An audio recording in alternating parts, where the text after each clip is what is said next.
আসসালামু আলাইকুম দর্শকবৃন্দ। ইরানের যে আন্দোলনটা, সেই আন্দোলনটা সাধারণত ইরানের যে অর্থনৈতিক যে সংকট, সেই অর্থনৈতিক সংকটের কারণে বিভিন্ন নিত্য প্রয়োজনীয় জিনিসের দাম বেড়ে যাওয়ার কারণে ইরানে এই আন্দোলনটা শুরু হয়েছে। ইরান সরকারের উচিত এই আন্দোলনটা তারা কঠোর হাতে দমন করছে এবং এখনো এই আন্দোলনটা থমথমে অবস্থা বিরাজ করতেছে। এবং এই আন্দোলন দেখে কিন্তু তুরস্কের সরকার এরদোয়ান তিনিও একটু আতঙ্কের ভিতরে আছেন। কারণ এরদোয়ান একটা দেশে যখন বড় আন্দোলন হয় তখন আর একটা দেশের সরকার প্রশাসন একটু আতঙ্কিত থাকে, এটা স্বাভাবিক।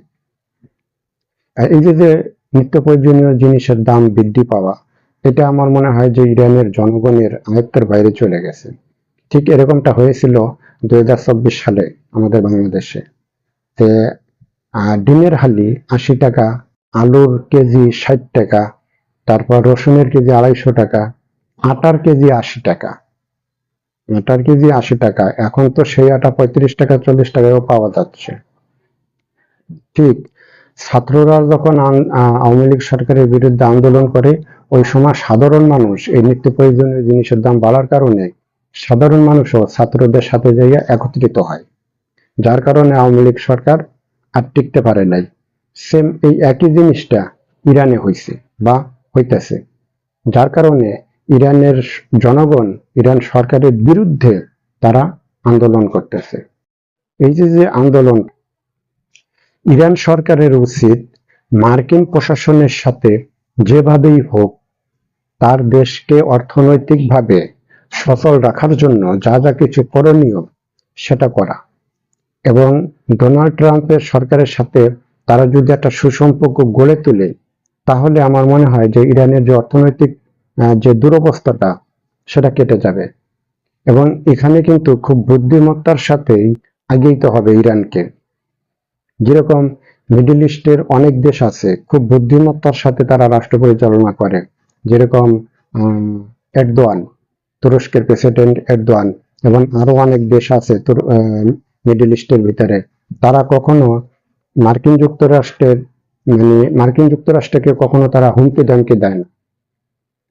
একজন দিয়েছিল, ইরাকের প্রেসিডেন্ট সাদ্দাম হোসেন একজন দিয়েছিল, কিন্তু তারও ওইভাবে ওই সময় হুমকি দামকিটা দেওয়াটা উচিত হয়নি। তারও উচিত ছিল আরো 15 থেকে 20 বছর চুপ করে থাকা এবং আমেরিকার সাথে সুসম্পর্ক বজায় রাখা। কারণ আরো যদি 20-25 বছর ইরাক চুপ করে থাকতো, তাহলে ইরাক বড় ধরনের একটা শক্তিধর দেশ হইতো মিডল ইস্টের ভিতরে।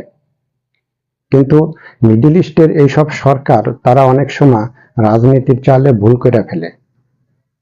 এই রাজনীতির চালে ভুল করার কারণে মনে করেন যে আপনার একটা জিনিস, খুব শক্তিশালী একটা জিনিস আপনার খুব প্রয়োজন, কিন্তু সেটা আপনি এখনো বানাইতে পারেন নাই, কিন্তু সেই জিনিসটা বানানোর আগেই আপনি খুব হুমকি ধামকি দেন আর দেন, যার কারণে আপনি নিজেই এই হুমকি ধামকির কারণে আপনার মুখের কারণে আপনি বিপদে পড়ে যান।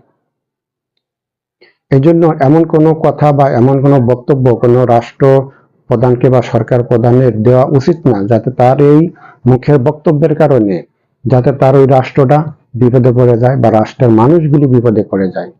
আরে ভাই, আপনার একটা শক্ত খুঁটির দরকার, আগে সেই শক্ত খুঁটিটা আপনি বানাই নেন, কারণ ওই শক্ত খুঁটিটা তো আপনি এখনো বানান নাই। ওটা কি বানাইতে পারছেন? এখনো বানাইতে পারেন না। তাহলে শক্ত খুঁটি যখন আপনি বানাই ফেলতে পারবেন, তখন আপনি হুমকি দিলে আপনার ওই হুমকিতে সবাই ভয় পাবে। আপনি ইরানের প্রধানমন্ত্রী বা ইরানের সরকার প্রধান আপনি, আরে ভাই আপনার দেশের বিমান বাহিনীটা তো খুব দুর্বল। এই যে মার্কিন যুক্তরাষ্ট্রে তারা একটা নৌবহরের ভিতরে তারা যেসব অস্ত্র শস্ত্র নিয়ে আসে, আপনার পুরা বিমান বাহিনীর ভিতরেও তো সেই সব অস্ত্র নাই। তাহলে আপনি মার্কিন যুক্তরাষ্ট্রে এই হুমকি দামকি দিয়ে তো আপনার লাভ নাই, আরো ক্ষতি। তো অতএব আপনার জনগণ কিভাবে ভালো থাকবে আপনার উচিত সেই চিন্তা করা। আর ওই যে পিছনে মোটা শক্ত লাঠির কথা যেটা বললাম, যারা নিয়মিত খবর দেখেন বুঝেন, তারা হয়তো আমার কথা এক কথাই বুঝে গেছেন যে একটা মেরে দিলে পুরা দেশ শেষ হয়ে যায়, এরকম শক্ত লাঠিটা আগে বানান আপনি। কারণ এরকম শক্ত লাঠির দরকার আছে আপনার দেশের নিরাপত্তার জন্য, আপনার জনগণের নিরাপত্তার জন্য। এরকম শক্ত লাঠি সবেরই দরকার আছে।